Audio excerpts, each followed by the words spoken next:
Good evening, everybody, and welcome along to the Friday night Rabble. And I'm in the hot seat tonight, no sitting in the back of cars with looking like a mafia don, as I was told I looked like yesterday, in the back of Martin's motor when we did the AGM, the post AGM thing. I'm joined tonight by three guys that means that I'm delighted they're all on, which means I won't need to say very much because they'll do all the talking for me. First of all, we've got Lewis. Lewis, it's been a long time, son. How are you?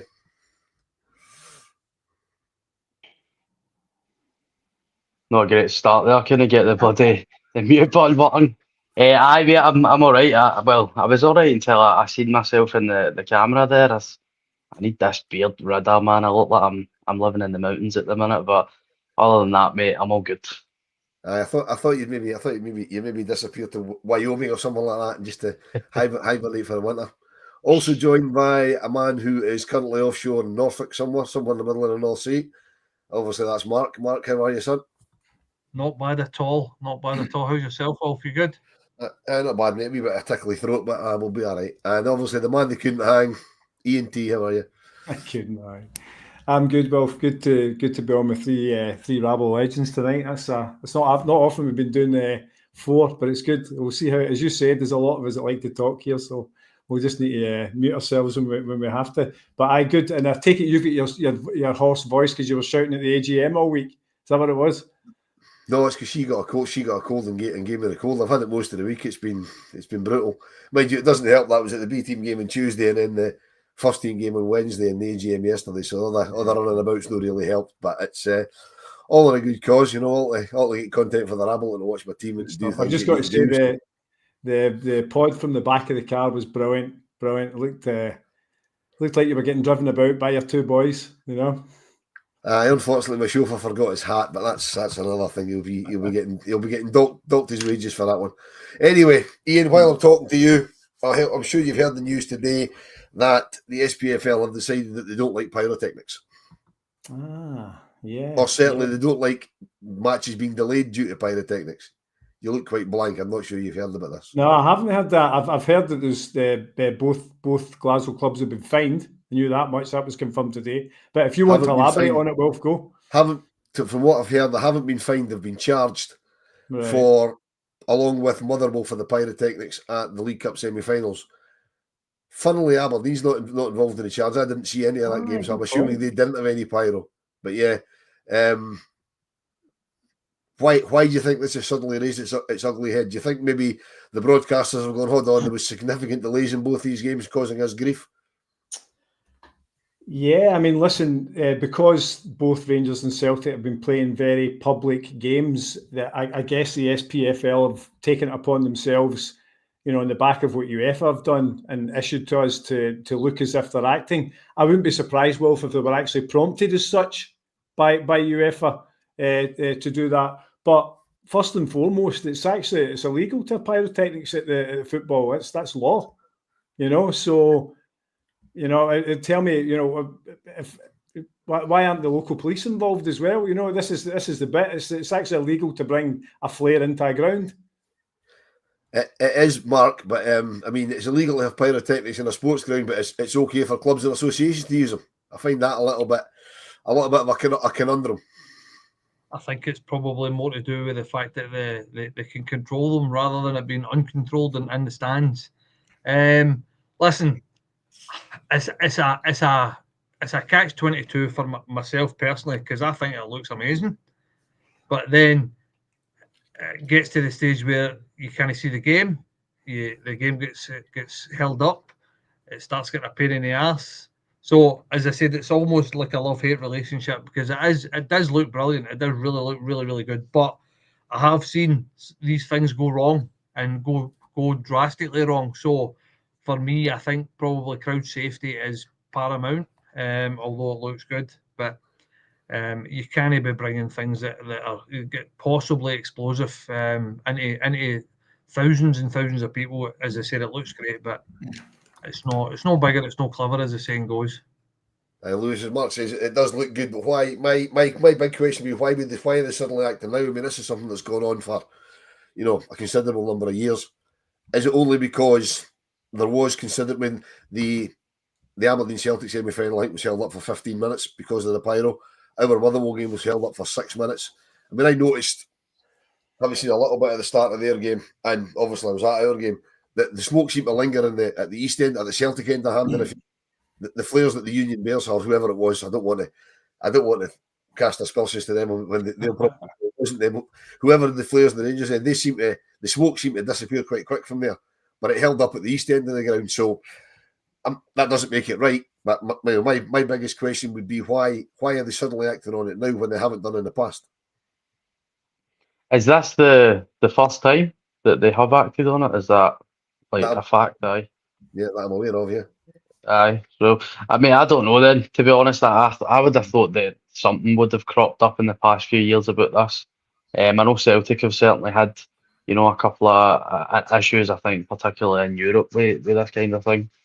So but I'm we- kind of, aye, we have, aye. But I'm in the same boat as Mark, because listen, when it's done right, it's a proper spectacle. I mean, you look at some of the South Americans are phenomenal, but why the Rangers as a club no try and help organise it? It's like, it's obviously illegal, but if that was ever to change, I think the method would be maybe for the club to officially try and help organise something like this, because it's not going to stop. Like it's illegal and it still doesn't stop it, so nothing else is going to stop it. I mean, you're right. Look at the time they lit up the Clyde. How good did that look? It was brilliant. It was phenomenal. Absolutely brilliant. Absolutely brilliant. That was. I mean, that was incredible. There's Gallant Pioneer making a point. We've spent millions on shite players, and I'll get to that in a bit. But let's worry about fines of a few grand for Pyro now. Ian, my concern on that is it starts off at a few grand, particularly if they take the UEFA model. It starts off, you get fined 10 grand, and then it goes up and up, and it goes up incrementally. And before you know it, they'll start closing sections of the ground, which costs you revenue again. Exactly. That's the road that will go down, Wilf. Do you know what I mean? If you don't, you pay your first fine, your second fine, your third fine, and then the next thing you know, the Copeland Road's closed. And then you've got a huge problem because you've got, an undercapacity for a big European fixture.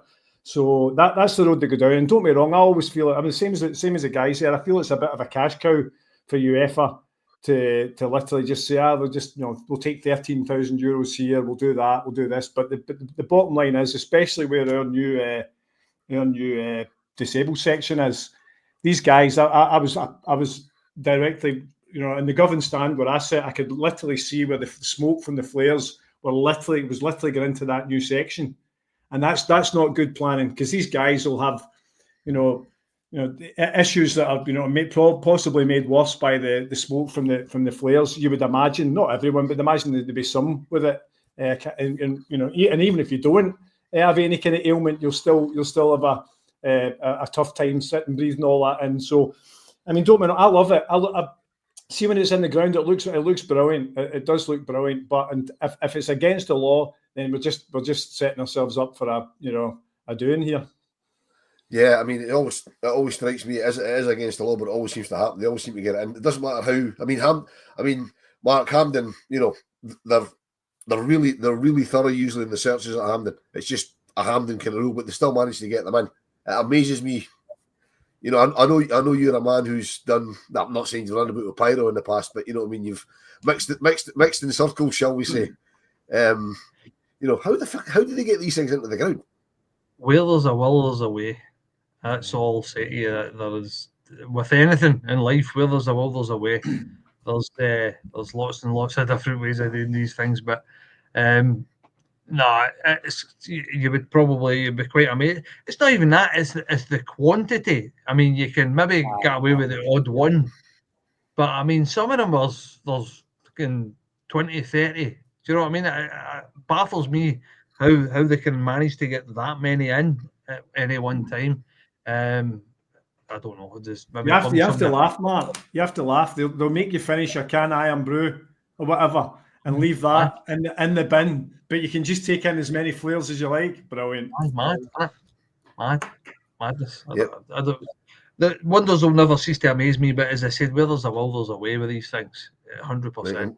While we're on the subject of the ultras, I don't just want to say Union Bears. Gallant's making another point about the flags they're flying, because obviously you brought up the new disabled section. I believe that part of the agreement of moving them into the middle of the Copeland was they wouldn't fly their massive flags during the action. So they'll fly them when we score at half time and stuff like that. I believe that was part of the agreement. If I'm wrong, I'm wrong, but I'm fairly sure that was part of the caveat of the movement of where they moved to. So, but anyway, while we were on the obviously those charges came from the League Cup semi-final and the League Cup finals next week. I don't want to get too far ahead of myself because we've got 2 big games before then. Yeah. But Lewis, we've got the match official announced today. Mr. John Beaton in the middle next Sunday. I mean, I'm sure, you know, if we actually end up pretty fortunate, the same type of rumours that fly about any time he officiates a Rangers game will start coming out again. But, you know, they're all of a very, very poor quality. Every single official in this country are well below average for me. So it really doesn't matter. There'll probably be a mistake at some point. There always is. There's so much pressure on a referee and an old firm that it's just bound to be an error at some point. So just let's hope it's no in Celtic's favour and in our favour for a change. Yeah, Ian, I've got a pal who's got a theory that Beaton's problem is he's absolutely terrified to give decisions against us after some of the stick he's had in the past from the other side of the city. Okay, would that pal yours be a Celtic fan by chance? No, he's a Rangers fan. Is he? So he's too scared to give decisions against us, you think? Sorry, and so not against us. In our favour, sorry. Yeah. I was going to say, I think John Beaton's guilty of a lot of things. He's certainly not guilty of giving us decisions in our favour. But listen, I mean, the final will be what the final will be. I hope and I pray it's not decided on a refereeing decision. I think the chasm between the two teams at the minute, as much as we've had a good week, you know, I still think, you know, the reality is that Celtic are a good bit further ahead than us. So anything we get out of the cup final is brilliant. If we get a win there, fantastic. But I don't think John Beaton will be the deciding factor, Wilf. Let's hope not, Ian. Let's hope not. Aye. So, Mark, again, talking about things that came out today, the latest VAR review report came out today. I don't know if you've seen this, stuck away in deepest, darkest Norfolk. The only thing that involved us, and I know there'll be a VAR show out later in the week, I would imagine, with the boys, with Robert and the lads. The only thing, we should have had a penalty against St Johnstone for a handball. Apart from that, there was a supposed red card. Aberdeen should have had a guy sent off against Hearts, and that Dundee United game last week was a shambles for the referee. But I think the only thing for us was a handball against St Johnstone. So they seem to get more right than they are wrong. Listen, I think it's in the whole, it's a good thing. VAR. I think for me the biggest problem with it is the length of time it takes to make a decision, and going back to like kind of tying in we are talking about refereeing and stuff like that.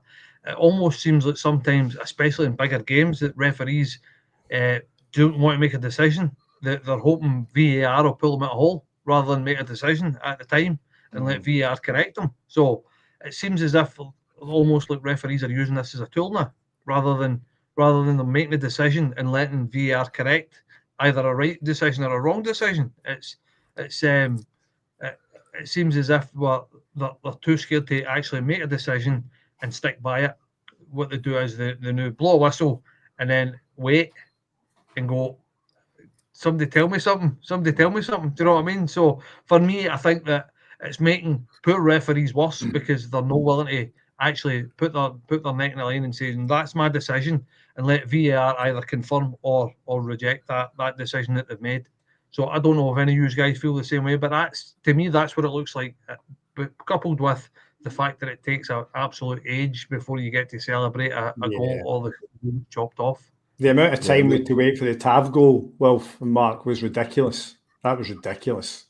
You know, that was. I mean, as soon as you saw the lines, you didn't even have to look at the lines. As soon as you saw the pass get played, and you just thought, oh, come on. And then it still took a good 4 or 5 minutes.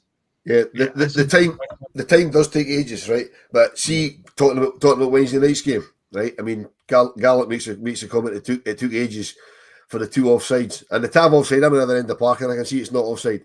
Yeah, but Dessers' first goal that they did take an age over. We were just saying give him the free kick. From where I sit and see, he looked a mile offside.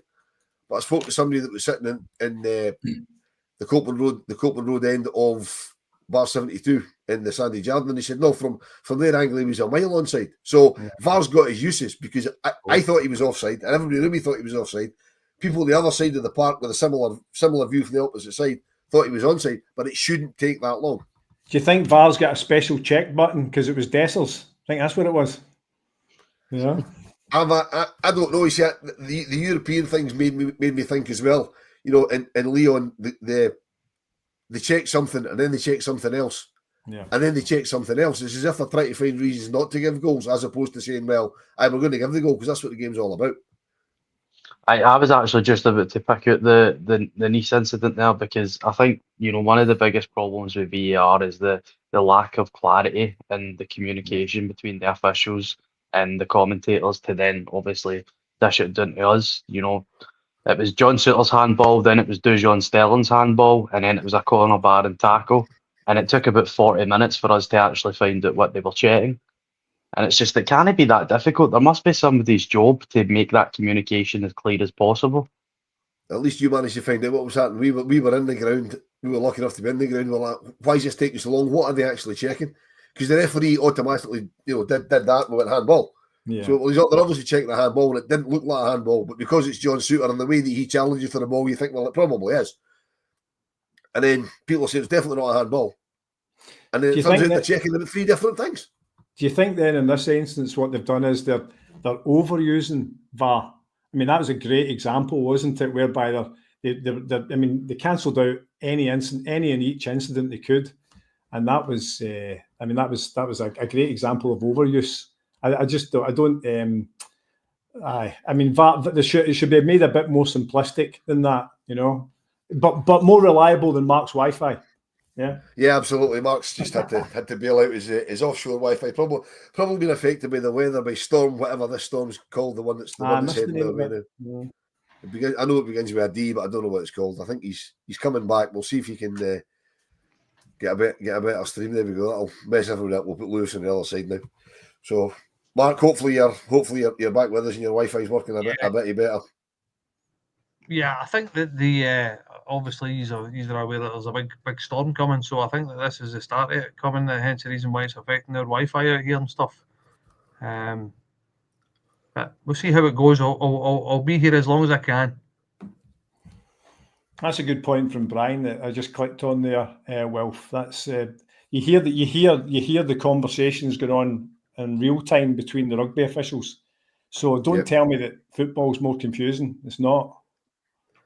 No, it's not. I mean, you should be able to hear that, particularly for the viewers watching at home. Pay a lot of money to watch games of football, you know. And I don't know what it's like in rugby union because I don't watch the game. But I believe that is a case. In rugby league, that's certainly the case. Mm-hmm. And it's up to the referee to tell the video official what he's actually looking for. You know, he tells them, "Look, I want you to check for X, Y, or Z," rather than them to say to him, "Look, hold on, we're checking this." It's up to the match official on the park to say, "Right, look, I want you to have a check for if he sees offside, or in rugby's case, if that's a forward pass or whatever it is they're checking for." You know, but in football, they just seem to the referee just waits, puts his finger to his ear, and goes, "Right, okay, just let me know when you're ready, and I'll come and have a look." You know what I mean? But the offside one's ridiculous because it's just putting lines in. It can't take that long to put in a couple of lines. It just really can't. But I quite like the Willie Collum show. Because when you hear the guys in the VAR outfit, I mean, listen, they still make mistakes. You hear them in the VAR office communicating with the referee. 9 times out of 10, they're pretty on it. You've got to say, as much as you know there has been mistakes, the conversation that's going between them is eliminating everything before it then says, "Look, that looks like a foul. You better come and look at this," or definite red card or whatever it may be. Yeah, I mean, Ian, for me, it's not what VAR does; it's how long it takes. Yeah. And that's probably down to the fact that it's kind of, I don't know, it's wish VAR in Scotland, isn't it? I mean, they've got what did they say it was? We've got 6 cameras and everybody else has got like 36 cameras, and the EPL and all over Europe, they've got loads more cameras. And the offside one's weird because our angles are really, really. I mean, the TV companies have got better angles than VAR have got in Scotland, but they can't use the TV angles because not every game's on TV. You know what I mean? It's really, really weird. But that's just Scottish football for you, isn't it? So, Mark, before you disappear again, did you manage to catch the goings on at the AGM yesterday? I've seen very, very little of it, but a few bits and bobs. Probably the biggest one for me was the trading thing as well. I think the other thing as well, the fact that I don't think that there was many people putting the kind of board under pressure and getting them a wee bit more stick than I thought that I thought they got. I think they deserved a bit more heat put on them, to be perfectly honest. But as I said, the biggest one for me was the player trading thing, which was absolutely atrocious. 5 players out and 800,000 brought in, which is absolutely ridiculous. I can understand why. Yeah. Sometimes these things, your hands are tied, and I think that sometimes in business, I think they kind of cut your losses and move on. But I don't know. It's a very, very tricky one. But for me, that seems like almost like business suicide, doing stuff like that. I think it's madness. I don't know whether whoever's doing these negotiations is not got a backbone, or whether they just had the mandate to just get shot of these guys, cut this budget, whatever means necessary, or by any means necessary. Because for me, that's an absolute disgrace. That is embarrassing. A football club beside the Rangers that they can get. And listen, 5 or 8 players, maybe 2 of them, 3 of them, got to have been worth money. Sam Lammers. Lammers for a start. Big Goldson, come on, Big Goldson. Absolutely. Bloody played the European final. Do you know what I mean? And he's not by any stretch of imagination too old to play centre half anywhere else in the UK. So see, for me, Sam Lammers is a great example, Mark, and I'll tell you why. Right, we spent the best part of £4.5 million on the boy. Yeah, we then had 3 years left in his deal at 30 grand a week. So if you work that out, that's about £1.5 million in wages per year. Yeah. So we've panicked, not wanted to pay that collective £4.5 million of wages over the 3 years just to get his wages off the books. We've panicked and effectively let a nearly £5 million player go for nothing. So you think, well, hold on, you get some guys that sign for £5 million and then disappear into obscurity. What did Sam Lanners do? Sam Lanners went to his next club, made 40 appearances and scored 20 goals. And listen, for me as well, that example on Lammers is unexcusable. Yeah, but for me as well, I mean, whereas I know it's precarious, and I know that they say that players have all the power these days, but whereas they're going like that to Sam Lammers, I tell you what, if you don't drop your wage demands, you're going to sit on the bench for a year. And obviously it's a case of, when you do that, it's a case of who blinks first. Yeah. Now, with the financial might behind Rangers, I'm saying that tongue in cheek because there's no any financial, but do you know what I mean? With the fact that a football player wants to play football.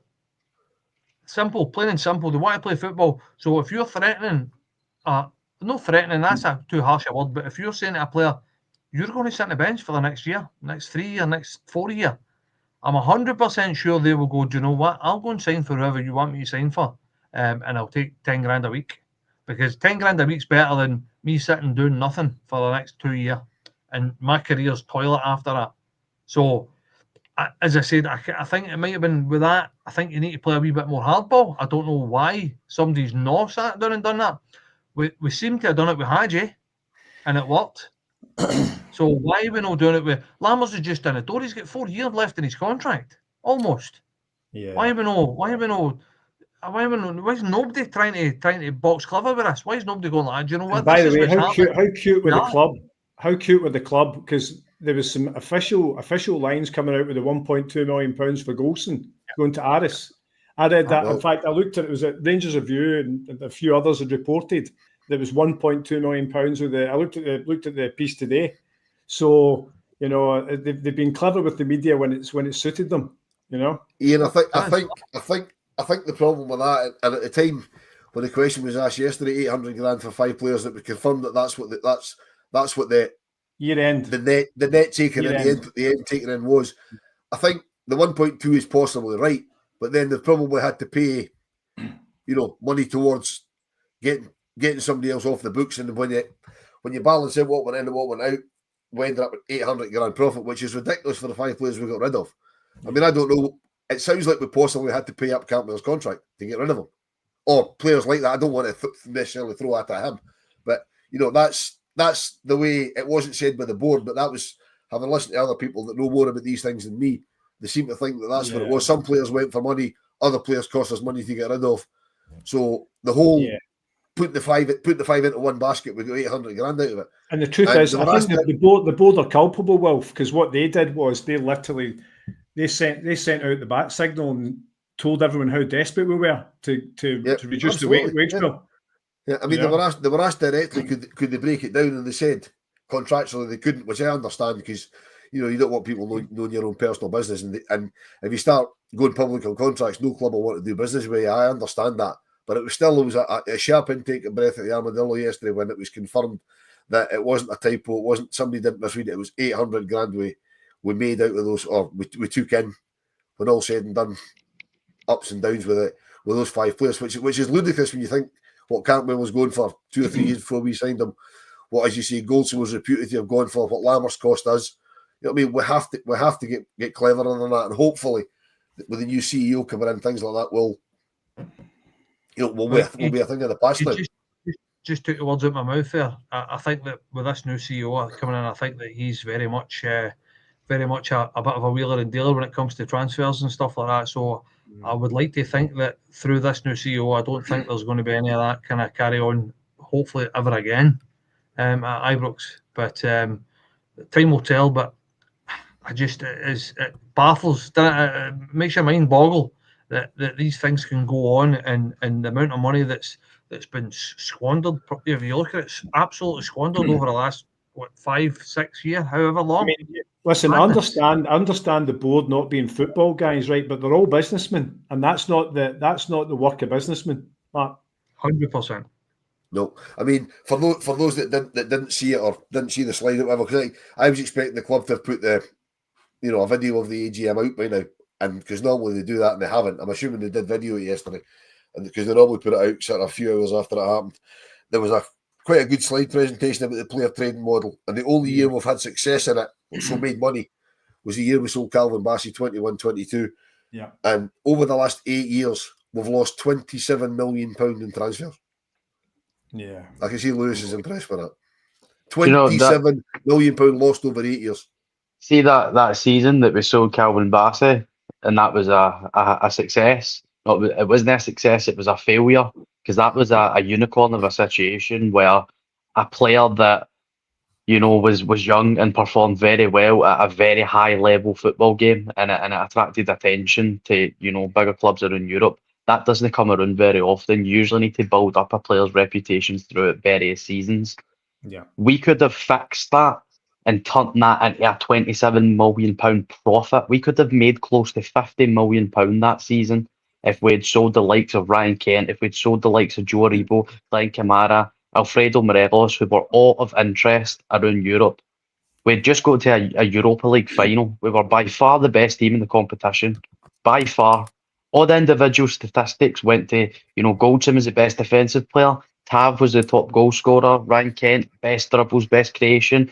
By far, every single one of the players would have commanded at least anywhere from £7 to £15 million each. Yeah, and instead, we just rested on our laurels. Yeah, because Ross Wilson didn't want to sell them. I mean, whether that was at the behest of the board, because that's the other issue we've had with the board as well.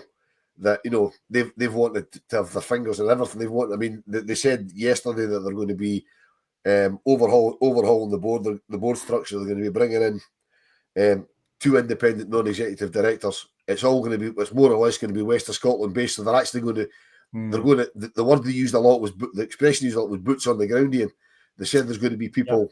Actually local to the Glasgow area or the west coast of Scotland, they said specifically, rather than be dotted all over the world. I mean, you've got Alistair Johnston, right, who spoke yesterday. Somebody asked a question, did Parks Boy speak yesterday? No, he didn't.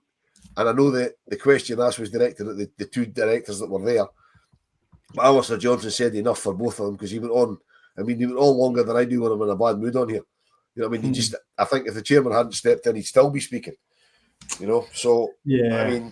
I don't see what these guys bring to the party. Yeah, I mean, listen, when you've got directors in different time zones, and as Gallant pointed out in the comments, some of them not bothering to come to the AGM, then it's not a good look, is it? And with that in mind, how are things running back of house. Well, we've seen what's happened to John Bennett. Yeah, we've seen what's happened to having to bring John Gilligan out of retirement to kind of hold the fort together. It's too disjointed as it works just now. So the owners want to be owners, and they want to make the board, as you say, that little bit more localized, Wilf. And I think that's the kind of bit they're going for.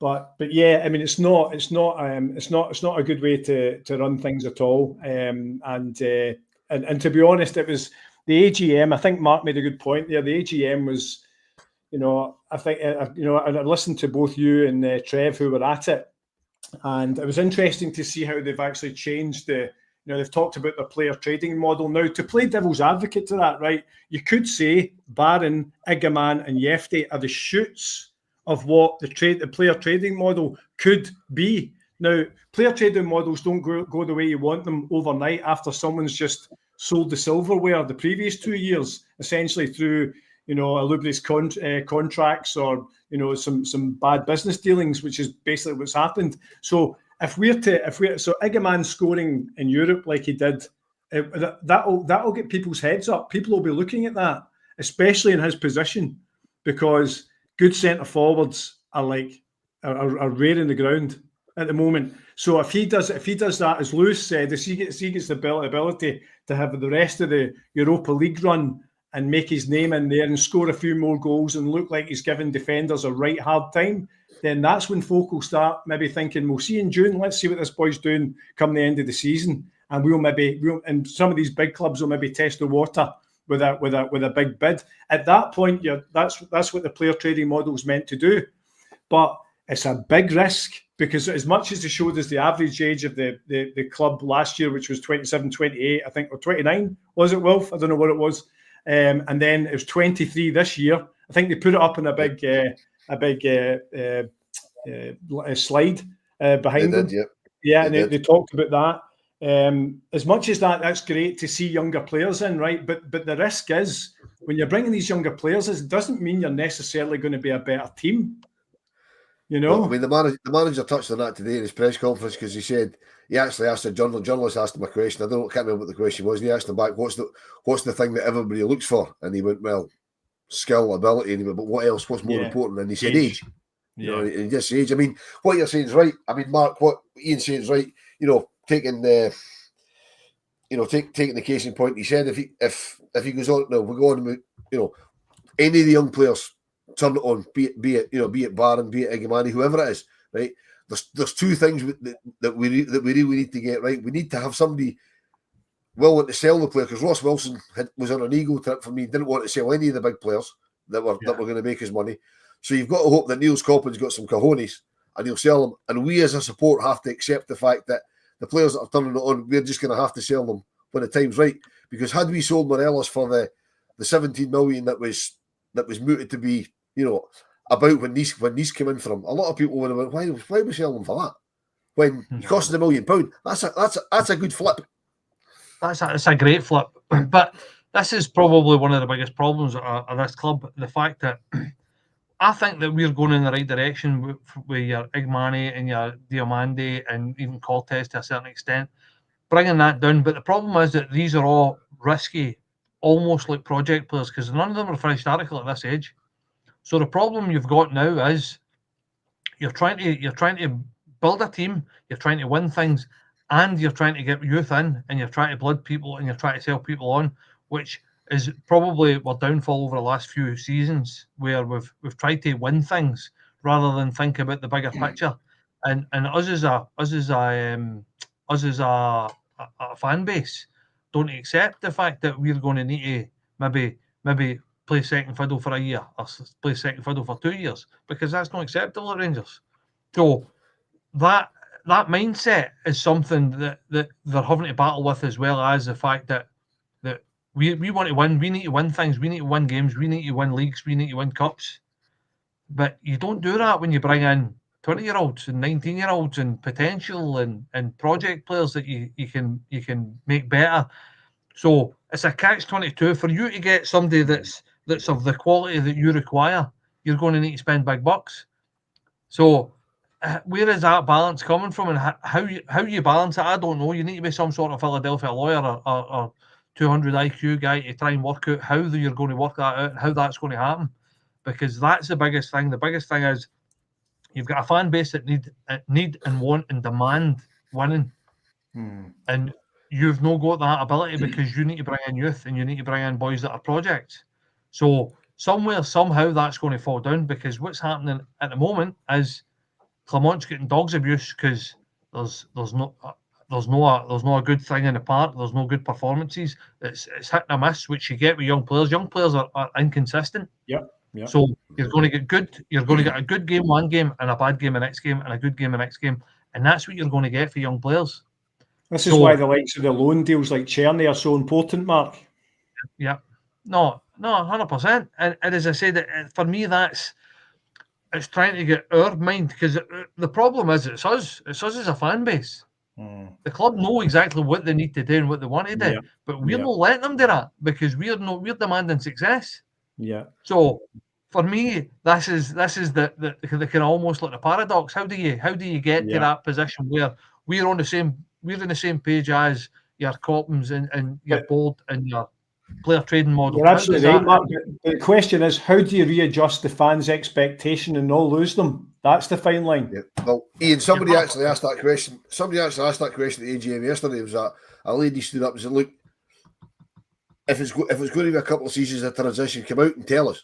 But there's no way they're going to come out and tell us. I mean, the answer was something along the lines of, "But Rangers is about winning. We demand to win trophies," and that's 100% right from from the board. That is what we're about. But there has to be a way we can do. We blew it. The last time we won the league, we blew it by not fixing the roof when the sun was shining.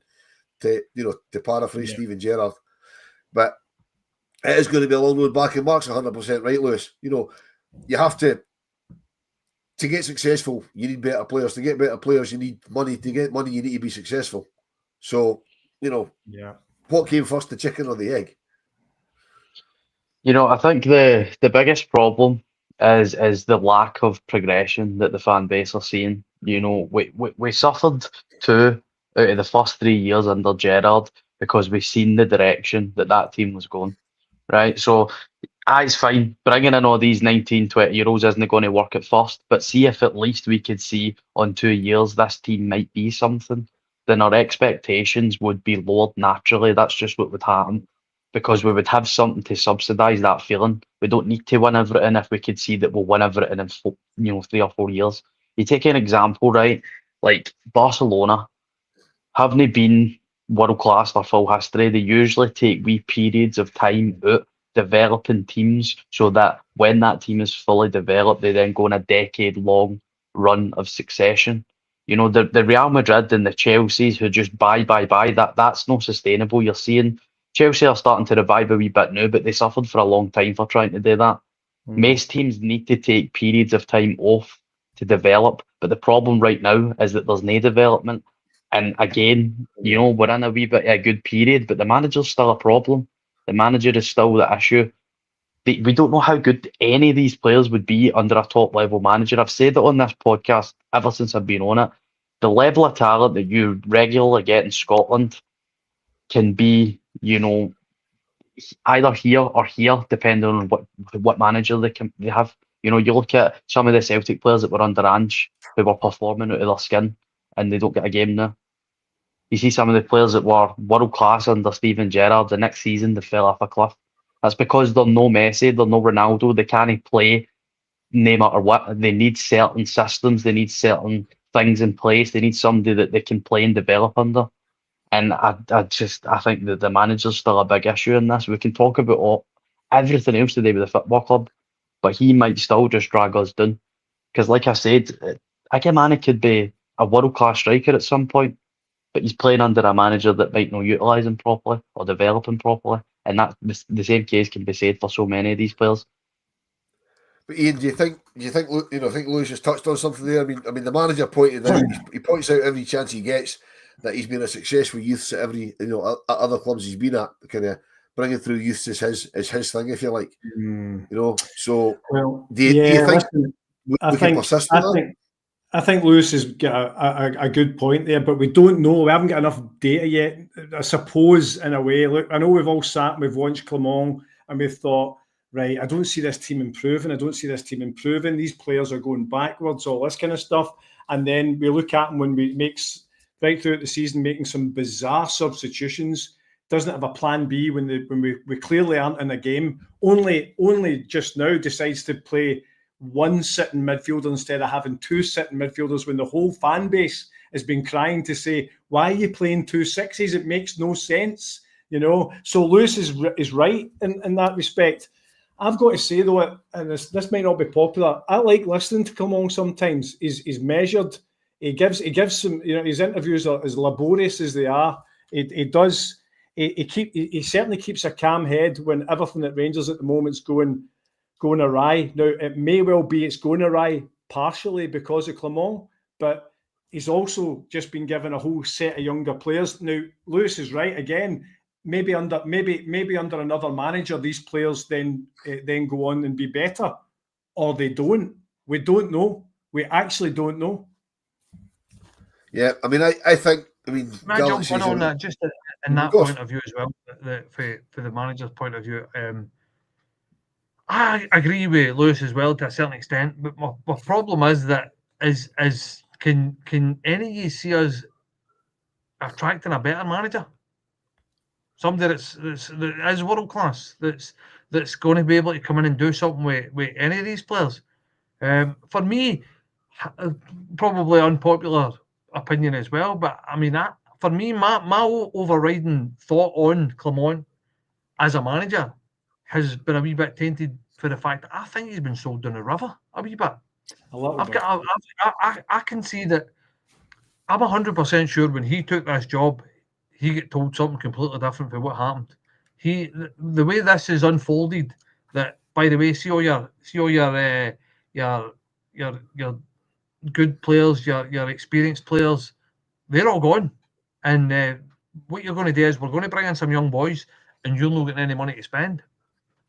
No, for me, I get the fact that maybe not seeing progression and stuff like that, but it's a hard one to take. As I said, I know that he gets stick left, right, and centre, and rightly so. It's a result-driven business, and listen, if he gets a crap result on Sunday, a crap result on Thursday, and a crap result the following Saturday, he's down the road as far as I'm concerned. But for me as well, I feel sorry for him a wee bit because I think he's been sold a bit of a dummy, and I think that this board, the reason they gave him another contract is because they've went, do you know what, we're going to need to sweeten this year for him because we've made an asset. And that's my override. Whether he's good, bad, or indifferent, we're probably never ever going to know because I'll tell you now, he'll probably be away before we even get a chance to find that out because I don't think he's got the tools that he thought he was going to have when he started the job. And as I said, for me, I think it's that kind of runaway train where I think it's only a matter of when, not if. So for me, I feel sorry for the guy because listen, he's won titles. It's not like he's a bad manager. He's not all of a sudden came to Rangers and went, he's dug me and he can't do this, he can't do that, and he's got a track record. Monaco don't sign you as a manager if you're absolutely mince. And the problem is that as a fan base, that's what we're thinking. We're all, he's rotten, he's this, he's that, he can't do this, he can't do that. Listen, I've got every faith that he's a half decent manager, but he's got crap tools to work with, and I think he's been sold down the river a wee bit. But saying that as well, to caveat what I'm saying, another 3 bad things, and he's done the road. Lewis's point is he's got crap tools, but these tools that are young tools aren't getting any better. No, and that's what I said. That's what I agree with him. And the problem is with young players that it's very much sometimes they'll just kick on and sometimes they'll not. Sometimes they'll need to go another 2 moves before they then kick on, or they might never kick on. But the problem is you're bringing in potential. And the problem is that potential is always going to be a gamble. Yeah, unless I think the board will give him this season. The board will give him this season for sure. Do you know? See, just on your points there, Mark. I agree with you, to be honest, because see when people just come out and blatantly say he's a bad manager, That's just factually incorrect because he's been successful at a higher level than the SPL. So he's not a bad manager. And like you said, I think he actually done relatively well at Monaco. That they're a bit of a poison chalice in the past as well. It's a very difficult job going there. So he's certainly not a bad manager. But on your points on the tools that he's been given, I think the same could be said for 3 out of the last 4 managers. I think the reason we lost Gerrard in the first place is because he wasn't getting proper funding. And then Gio, he got his Champions League qualification and not one bit of money spent straight after it. We had to wait until January to bring in, somebody else. And I just don't think, like, if you compare Gio and Clement, for example, would you rather be in Gio's situation where you've got a team that are very clearly on the decline?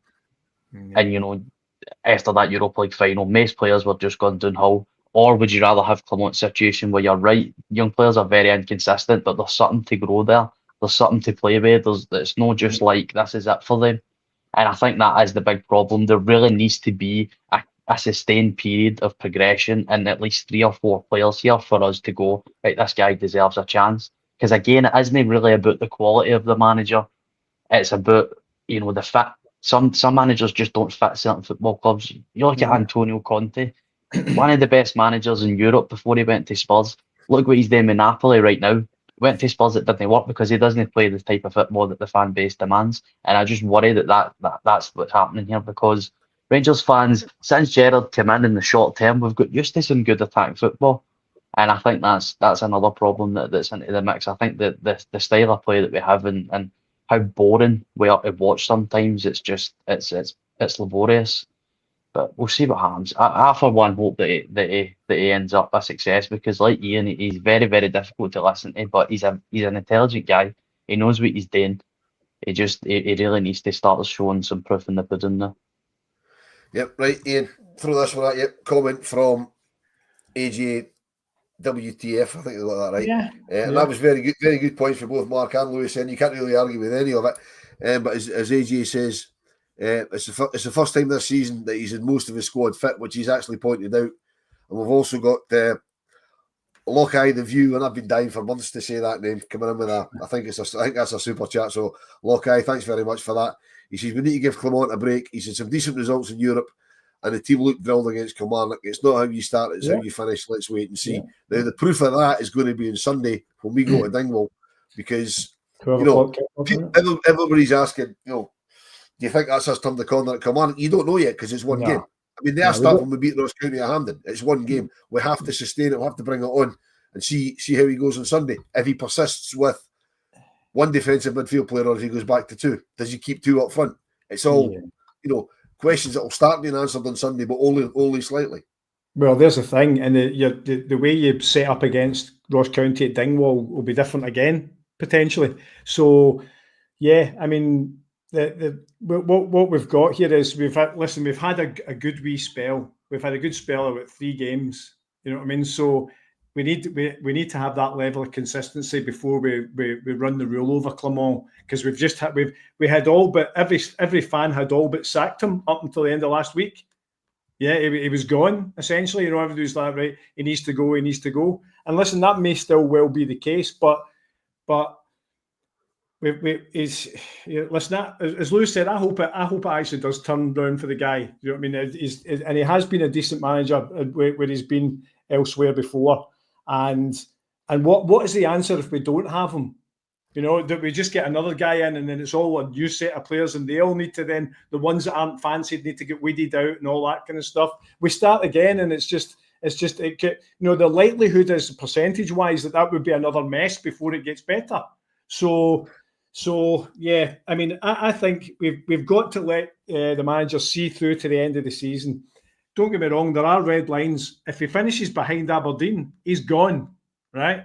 And if he doesn't command second, he's absolutely gone. If we don't put up a decent fight in this cup final, sugarly peg, yeah. So there are red lines for him, and I think if he was if the point gap between us and Celtic was to increase to the point where it was embarrassing, then he's got a really difficult conversation to have with the new CEO, the new chairman, and the board.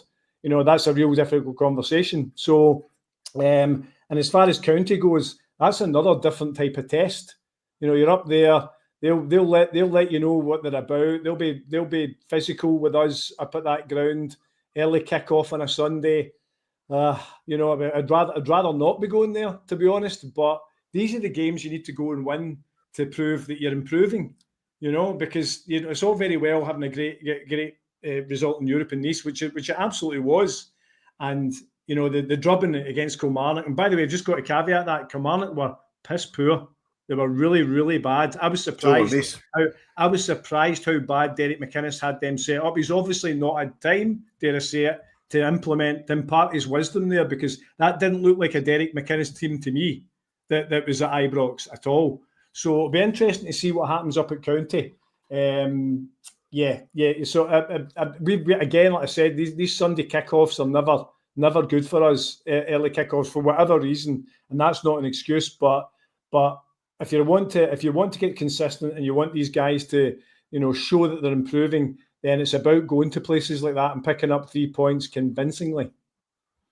Yes, it is. And Mark, how do you think we'll I've got a few other things I wanted to cover, but time's racing on as I knew it would be you guys, which is fantastic, so I don't need to say too much. So one of my biggest grumbles about Wednesday night was the fact that there was no youth players on the bench, because we've been crying out for long and weary saying we don't bleed youth players because we don't put teams to bed to bring them on for half an hour when the game's safe. Wednesday night game was safe half an hour to go. We don't have any kids to bring on, and I get they played a game on Tuesday night against Queen's Park in the Trust Trophy, and all the wheels all went off when they do it to 10 men. But do you think you'll maybe have a couple of youth players on the bench, even just to fill spaces on Sunday, just in case we have a Kilmarnock-esque result, we can bring them on, which would again help with what we've been talking about, bringing the kids on a little bit? Yeah, you would like to think so, especially with recent kind of interviews and stuff like that where he spoke about youth. He spoke about the importance of youth. Got brought up at AGM as well, so you would like to think so. I think that probably when you look at it from the kind of bigger picture point of view, there was at least three players that hadn't played together in that front lineup. So generally, all of them would either be on the bench or would they be fit from the start of the season. I mean, the likes of you really couldn't have picked. You could have picked Danilo because he was injured. Hadji was playing with the boys. Eggman wasn't ready. So if you look at that, so that's three first team players that are on the park. So there's obviously a stronger bench available there. So that's obviously the reason why I don't think there was much youth on there. But the stronger the bench, as far as I'm concerned, the better. But I do agree with you that I would always have a couple of young boys on the bench anyway. For that very reason, that if you're 3-4 up or cruising, then you kind of blood them a wee bit and give them some game time, especially when everybody's tails up and they're knocking the ball about while they're at. So, Lewis, having said that, do you think the manager maybe made a slight error on Wednesday not bringing on Leon King when we're 4 up and he brings on Kieran Dowell, who quite frankly isn't going to be about too much longer, and we don't know what's happening with Leon King? I mean, it's another big problem for me with Clement. You know, he was very complimentary to himself about youth in the press conference. You know, I think he mentioned Ross McCausland, but listen, Ross McCausland was not a product of your doing, because it was Zach Lovelace, it was there first. So to act like that was, I've plucked this boy out of nowhere. He was in as a second choice. You didn't even want him. That's the type of stuff that pisses the fan base off about Clement. You can't pull the wool over Scottish people. We see through it. It doesn't work. You might be able to do it in other European countries, but it certainly doesn't work in Scotland. And it's bullshit like that people can't go. And you look at Bailey Rice, like he's a defensive midfielder. What is he going to be able to show in the last 10 minutes of a game? He needs to start a game, or he needs to at least get 45 minutes. It's fine if you're bringing on attacking youth, because they can make something happen in a short space of time. If you were going to bring Leon King or a fullback, they need consistent minutes. And to say that that we can't do that because we're fighting for a championship, and that we'll no fight for a championship, and there's pressure on, and there's this and that. It's always going to be the case at Rangers. So what's the point in delaying it?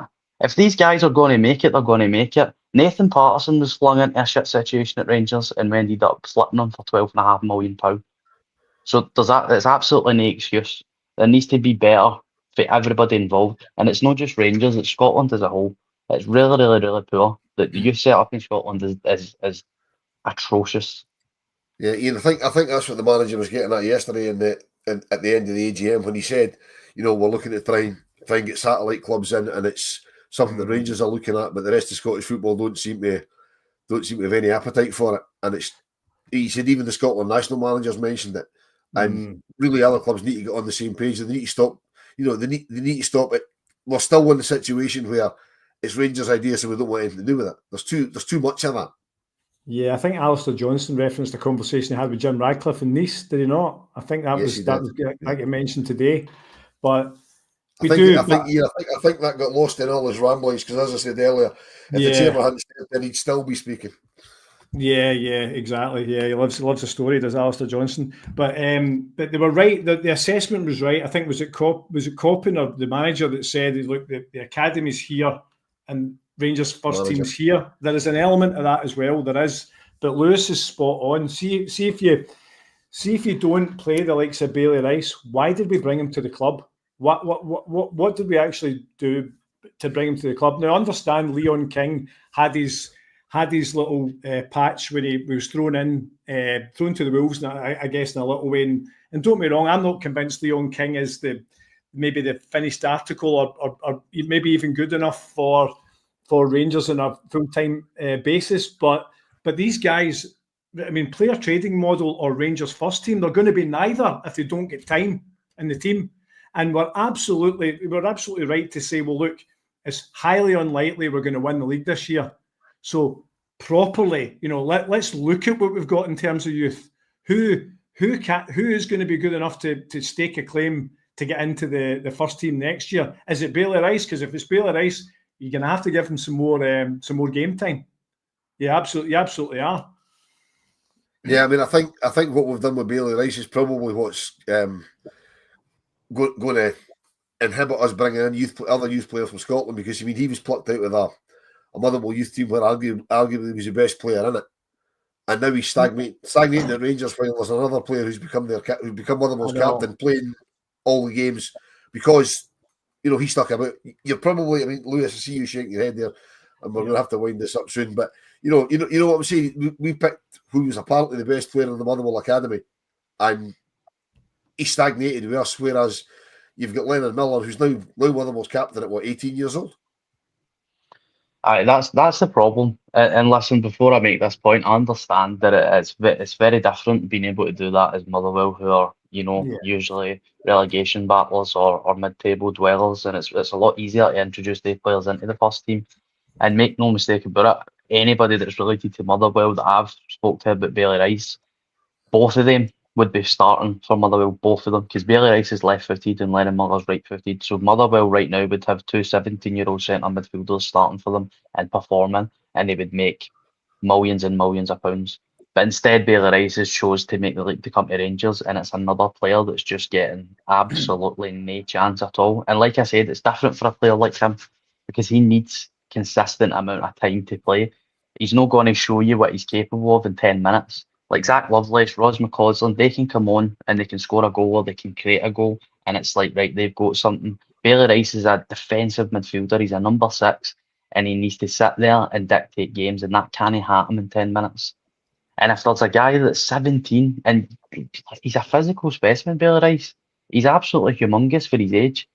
And you consider the troubles we've had with the centre midfield position, how that boy's never had, a start. And it's baffling. It's absolutely baffling. Instead, we'll go and spend. Especially how lightweight our centre mid is. Exactly. He's bigger. He's bigger than every midfielder we've got. And most of them have been underperforming. And instead, we'll forget that he exists and go and spend £5 million in a boy for Czech Republic and hope that he works, instead of giving a chance to a boy that we can see how he is right now. Well, hopefully when our new CEO comes in, he can kind of address all these problems, and we're not throwing bad money after good. But just before we go, because that has reached the hour, I don't like going for more than an hour because it's I can sit here and chat all night, but I know we've all got things to do on a Friday night, and Mark's internet's no the best. Smudge put this on earlier on, and me sitting on it. A nice super chat from Smudge. Thanks for that, my friend. Rangers Rabble members night out on the 21st of December at Oswald's to start. Rabble boardroom welcome. I'm not quite sure what the last bit means, but it would appear on the 21st of December there's going to be a bit of a Rabble night out. So if anybody's about the town, I don't think I will be, but if anybody's about the town, I'm sure Mark will be there with the with the proceeds and sort us all out for a good time. Ian shaking his head. He's looking as if he's going to. Yeah, I think actually the guys in Discord have got a wee thing going, so I think me and Timmy Sharp might nip along. But what I would say, if it's on the 21st, forget about seeing Christmas that year, because it's they're quite the crew in there. It'll be a late one. Put it that way. So, and the Gallant Pioneers is basically, if you want to get lifted, come along to the night out. So, there you go, 21st of December. We'll have loads of stuff on before then. Obviously, we'll have, tomorrow will be the random Rabble, I'm quite sure, 11 o'clock tomorrow morning. Don't know who's on it. Sunday, we'll have all the match day stuff. We'll have the watch along. Nice early start for that, for nice 12 o'clock. Not as early as me, because I've got to get up and get to Dingwall, but there you go. So, that's it. We'll let Mark get back to shark fishing or whatever he does down there in his downtime on the rig. Mark, thanks very much, my friend. Lewis, likewise. Go and sort that beard out, Lewis. Made it through as best we could, but thanks. All right, take it easy, guys, and I'll speak to you again. And Ian, bang on the banana as always. Cheers, mate. Right, folks. Thanks very much. We'll catch you all later. Cheers.